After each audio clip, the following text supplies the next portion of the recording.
Hello, everyone, and welcome back to Nanuya English Podcast. If this is your first time joining us, we're so happy to have you here. This is the perfect place to practice your English through simple, natural, and everyday conversations that are easy to understand. And I'm Joy. If you clicked on today's episode because the title felt a little too real, welcome to the club. We are glad you're here. Before we begin, don't forget to support our channel by clicking the like button and subscribing, because it really helps us continue creating more easy English content for you. Yeah, we aren't pulling any punches today. No fluff, no just smile through it advice. We are tackling a heavy, universal truth. Life is tough. Joy, I don't know about you, but it feels like lately everyone I talk to is just tired, emotionally taxed, running on fumes. Oh, absolutely. It's a collective burnout.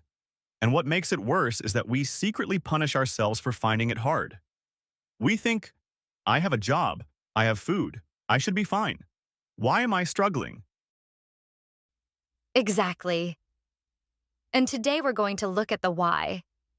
We're diving into the psychology behind why life feels like a steep uphill climb sometimes, and how understanding our own brains can actually take some of the weight off our shoulders. Let's start with a foundational psychological concept that explains why we feel so overwhelmed. It's called the negativity bias. The classic evolutionary glitch. Exactly. Back when our ancestors were dodging saber-toothed tigers, our brains evolved to prioritize threats over rewards. If you missed a berry bush, you stayed hungry. If you missed a tiger, you died. So, biologically, your brain is hardwired to scan your environment for what is wrong, dangerous, or stressful. Right. So when you're managing a budget, dealing with a difficult boss, and worrying about your health, your brain treats all of those like three different tigers surrounding you. It doesn't naturally sit back and say, but hey, look at this lovely sunset. Exactly. It takes active cognitive effort to notice the good stuff because the brain's default setting is alarm mode. And then we layer another psychological phenomenon on top of that. Declinism. Declinism. Break that down for us. It's a cognitive bias where we look at the past through rose-colored glasses. We think the past was way better and safer than it actually was, and we view the present as uniquely chaotic and terrible. That makes so much sense. It's why every generation thinks the world is falling apart compared to the good old days. But when we do that, we rob ourselves of the perspective that every era of human life has been a struggle. Life hasn't suddenly broken down. Living has always required a massive amount of psychological energy. So true. But Nino, let me ask you, have you ever thought, if I can just cross this one finish line, get this promotion, finish this degree, pay off this credit card, then my life will finally be easy? Every single Tuesday, joy. I tell myself, once this week is over, I can finally breathe. But then next week comes, and there's a new pile of things to do. You are trapped on the hedonic treadmill. In psychology, hedonic adaptation is the observed tendency of humans to quickly return to a relatively stable level of happiness, despite major positive or negative events. Wow. So even when we win, our baseline shifts, the goalposts move, and the toughness returns because we're already looking for the next problem to solve or the next goal to chase. Precisely. And when we are stuck on that treadmill, we start falling into cognitive distortions, which are basically lies our minds tell us that reinforce negative thinking. The big one here is all or nothing thinking. If today was a bad day, we tell ourselves, my whole life is a mess.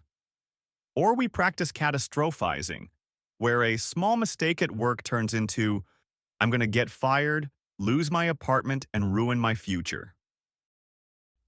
It's wild how quickly the brain escalates things. We turn a single bad wave into a literal tsunami in our minds. Okay, Joy. So our brains are biased toward the negative. We adapt to good things too quickly. And we lie to ourselves when we're stressed. That sounds incredibly bleak. How do we fight back? It sounds counterintuitive, but the best psychological tool we have isn't fighting. It's something from dialectical behavior therapy, DBT, called radical acceptance. Radical acceptance. That sounds like giving up. Is it?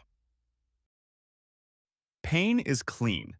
Pain is losing a job or feeling lonely or being tired. That's inevitable. But suffering is dirty. Suffering is the mental energy we spend screaming, "This shouldn't be happening to me. Why is my life like this?"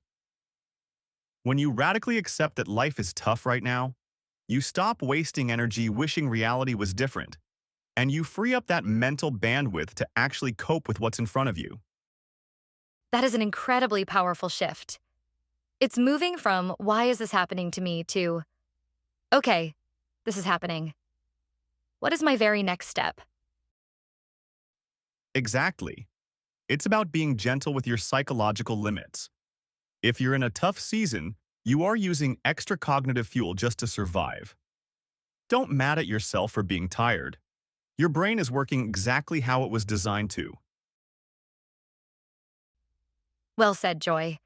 To everyone listening out there, if life is testing your boundaries right now, give your brain a break. Acknowledge the friction, spot those cognitive distortions when they pop up, and remember that you don't have to have it all figured out today. Just handle the next 5 minutes. You've got this.